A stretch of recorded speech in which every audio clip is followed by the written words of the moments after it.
안녕하세요. 제가 오늘은 우리 아이 키 10cm 더 키울 수 있다라는 책을 가지고 책의 내용을 잠깐 소개해 드리려고 해요. 누구나 아이들의 키에 대해서 관심이 많죠. 그런데 이 아이들의 키도 적기가 있다라고 하더라고요. 그런데 제가 이 책을 한번 안에 내용들을 한번 볼게요.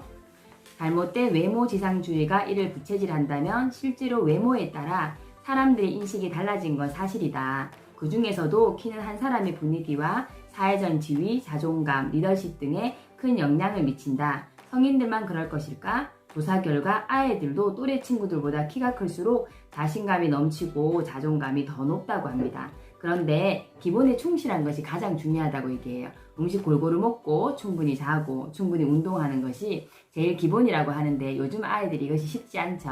그래서 어떻게 하면 키를 키울 수 있을지 저랑 책을 한번 보도록 할게요. 여기 목차에 보면 첫 번째는 키 성장의 핵심 균형 잡힌 영양이에요. 영양이 첫 번째로 중요하고요. 두 번째는 키를 숙면을 크게 하는 수면도 중요하고, 그리고 성장판을 자극시키는 운동, 그리고 키를 방해하는 요인들도 있겠죠. 그런 것들에 대해서 여기서 이제 나오고 있어요. 첫 번째 키 성장의 핵심의 균형 잡힌 영양인데요. 이렇게 넘어가서 보면 보통 아이들이 키를 키우는 핵심은 성장판의 활성화에 달렸다고 해요. 그런데 여자아이는 중학교 2, 3학년 그리고 고등학교 1, 2학년이면 성장판이 거의 닫혀서 크지 않는다고 해요. 키 크는 시간이 정해져 있는 거죠. 그래서 아이들이 키 크는 시간을 좀 활용하면 좋고, 특별히 성장의 단계가 급성장하는 시기가 두 번이 있어요.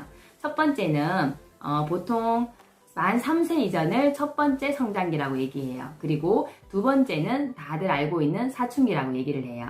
그러면 보통 아이들이 평균이 급성장기 때는 10cm 이상이 자란다고 해요. 여자아이는 유방이 발달하고 음모가 나기 시작하고 소경을 한 뒤 2, 3년 동안은 키가 거의 자라지 않는다. 1년에 2cm 정도가 최대로 자란다고 얘기하고, 남자아이는 역시 부완이 점점 커지고 음모가 나고 1년에 8에서 12cm 정도 자라는데, 턱수염과 겨드랑이에 털이 난 후부터는 다시 성장 속도가 둔해된다. 그래서 급성장기 때는 10cm씩 확 크기 때문에 그때 이제 타이밍을 잘 맞추어서 키우시면 좋을 것 같고요. 여기도 보면 키 큰 아이를 키우고 싶다면 첫 번째는 생후 만 3세까지가 굉장히 중요해요. 그리고 그 시간이 지나고 나면 어쩔 수 없이 이제 2차 성장기 때 아이들을 키울 수 있겠죠. 그래서 아이들이 3세가 아직 지나지 않은 분들은 먼저 이때 급성장기 1차 성장기를 보내고 있기 때문에 지금 영양이나 수면이나 그리고 운동을 통해서 아이들 키워주시면 좋고요. 그 시간이 지났다. 그러면 2차 급성장기를 기다리면서 아이들에게 똑같은 방식으로 이렇게 영양을 주시면 좋을 것 같아요.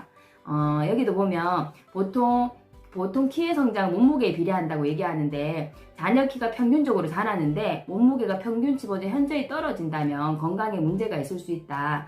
그래서 어느 정도가 되면 더 이상 자라지 않는다는 얘기가 있더라고요. 왜냐하면 영양 상태가 부족하니까. 이 얘기를 들으면서 우리 딸은 되게 말랐는데 중요한 건 지금은 잘 크고 있어요. 그런데 이 얘기처럼 영양이 골고루 들어가지 않을 수도 있겠죠. 몸무게가 너무 작으니까. 그래서 몸무게도 어느 정도 키우고 키도 같이 커야지만 키가 계속해서 클 수 있다는 거 기억해 주시면 좋을 것 같고요. 그리고 보통은 부모가 키가 작다고 하더라도 환경적인 요인에 따라서 예상보다 10cm까지는 더 자랄 확률이 95% 가까이 된대요. 그래서 보통은 유전적인 키 때문에 별로 생각을 안 하시는 분들이 많은데 더 클 수 있는 게 10cm라면 잡아볼 수 있는 것 같아요. 여기 보면 같은 민족이지만 북한 사람의 키는 남한 사람보다 평균 10cm가 작다고 얘기해요. 북한 사람 우리나라 같은 사람이죠. 그런데 그들이 생활하는 환경이나 수면이나 그런 것들이 다름으로 인해서 여기 보면 최근 과거보다 환경 요인이 더 발달했기 때문에 10cm 정도가 차이가 난다고 얘기해요. 그러면 우리가 환경적인 요인을 잘 체크만 해줘도 10cm 이상을 더 키울 수 있겠죠. 자, 여기 보면 제목이 얼마나 먹느냐보다 무엇을 먹느냐를 따지자라고 되어 있는데, 아무리 잘 자고 열심히 운동을 해도 체내의 영양소가 부족하면 성장 호르몬을 제대로 만들어낼 수가 없어요. 결국은 성장 호르몬이 나와야지만 우리 몸의 키를 키울 수 있기 때문에 운동이나 수면보다도 먼저는 내 몸에 영양소가 있어야 우리 아이들이 클 수 있어요. 그리고 음식을 잘 먹고는 있지만 요즘 아이들이 불균형하다고 얘기해요. 우리 아이들 먹거리 보면 아시죠?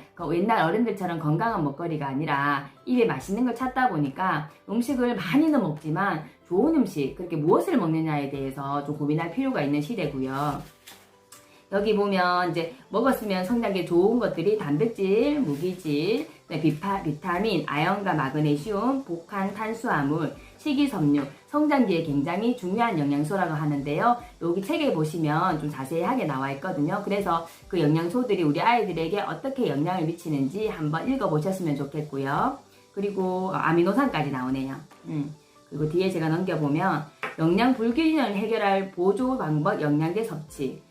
우리가 이제 아이들을 먹이다 이제 아무래도 주는데 한계가 있겠죠. 먹는 음식도 양도 한계가 있겠고 주는 종류도 편식을 하기 때문에 내가 더 많은 양을 주고 싶지만 어쩔 수 없이 아이들에게 먹일 수 없는 상황이 된다면 보조식품을 가지고 보충해 주셔도 충분히 괜찮을 것 같고요. 거기에 나오는 것이 종합 비타민, 칼슘 보충제, 철분제 이런 것들이 나오는데 이것도 책을 보시면 자세하게 설명이 되어 있거든요. 그래서 한번 참조해 보시면 좋을 것 같고 여기 밑에 보면 다른 아이들보다 다른 영양소 식탁을 차리는 것도 굉장히 중요한데 식습관도 굉장히 중요하다고 얘기해요. 그래서 잘 씹어 먹는 거. 저는 이렇게 우리 큰아들 보니까 어느 순간 안 씹고 있다는 느낌이 들더라고요. 그래서 지금 먹을 때마다 씹는 걸 연습시키는데 우리 아이들 놓치다 보면 대충 씹고 넘기는 경우들이 많아요. 그래서 잘 씹을 수 있게 도와주시고요. 그리고 최소 10분 동안은 씌워주는 거.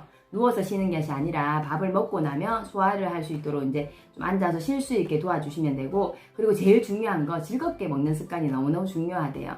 그런데 아이들이랑 식탁을 같이 먹다 보면 아무래도 식탁 자리에서 잔소리를 하게 되더라고요. 이걸 먹어라 저거 먹어라 또 골고루 먹어라 하다 보면 또 그렇게 되는데 아이들에게 즐거움이 먹는 습관이 굉장히 중요한 것 같고 여기 보면 카페인 얘기가 잠깐 나와요. 아이들이 카페인을 그렇게 잘 생각을 못 하신 분들이 있을 건데 여기 보면 청소년들은 이온음료나 에너지 드링크 그리고 탄산음료 등을 통해서 다량의 카페인을 마시고 있다. 중요한 건 아이들의 체내에서는 무려 3, 4일이나 머문대요. 내가 카페인을 오늘 먹으면 그 카페인이 3, 4일 동안 내 몸에 머물면서 영향을 준다고 하니까 어른들처럼 하루하루 먹고 또 없어지는 것이 아니기 때문에 아이들이 매일매일 자주 먹는다면 문제가 될 수도 있을 것 같아요. 그리고 더 큰 문제는 이런 카페인이 해로운 것은 아이들이 이제 성장에 꼭 필요한 영양소의 흡수를 방해한다고 얘기해요. 안 그래도 아이들 잘 안 먹는데 먹었던 영양소들이 흡수되지 않는다면 너무 아깝겠죠. 그래서 웬만하면 카페인이 있는 음료수나 이렇게 음식들은 좀 줄이시는 게 좋을 것 같아요. 저는 이거 보니까 카페인에 대해서 좀 새롭게 좀 이해를 했던 부분이 있고요. 그리고 여기 되면 이제 물도 나와요. 아이들에게 먹거리 중에 하나가 건강한 물이겠죠. 그래서 여기 보면 제일 좋은 정수 방식은 압축 활성탄 필터를 사용하는 방식이고 또 신종 오염물질 15가지를 모두 제거해준다. 요즘은 이제 물속에 오염물질이 많죠. 근데 그런 인증을 받은 것들 좀 드시면 좋을 것 같고 특별히 물속에 천연 미네랄을 보존하는 거. 물을 마시면서 계속해서 내 몸에 미네랄을 채워줄 수 있는 영양소가 있는 물을 마신다면 아이들이 물을 마시면서도 영양소를 보충할 수 있겠죠. 그래서 그런 물을 좀 마시면 좋을 것 같고 마지막으로 제가 아까 전에 얘기했던 것처럼 즐거운 식사가 건강한 식사다. 한번 이 주제는 좀 생각해 보셔도 좋을 것 같아요. 즐거워야 할 식사 시간에 아이에게 고역이 된다면 먹는 시간이 너무 힘들다면 당연히 아이들에게 영양으로 가지 않겠죠. 여기 보면 이런 상황에서 밥을 먹으면 소화액의 분비가 적어지고 위와 장의 연동 운동이 제대로 이루어지지 않아 소화가 제대로 되지 않는다. 당연히 영양소도 잘 흡수될 리가 없다. 그리고 밑에도 보면 웃음은 부교감 신경을 활성시켜 스트레스를 풀어주고 몸의 균형 감각을 회복시킨다. 즐겁게 웃으면서 하는 식사야말로 면역력까지 높여주는 최고의 건강법이다. 그렇게 웃으면서 먹는 게 영양 흡수도 도와주고 면역력도 올려주기 때문에 우리 아이들 좀 작은 양을 먹더라도 좀 건강하고 기분 좋게 먹을 수 있도록 식탁을 분위기를 만들어 주시면 좋을 것 같아요.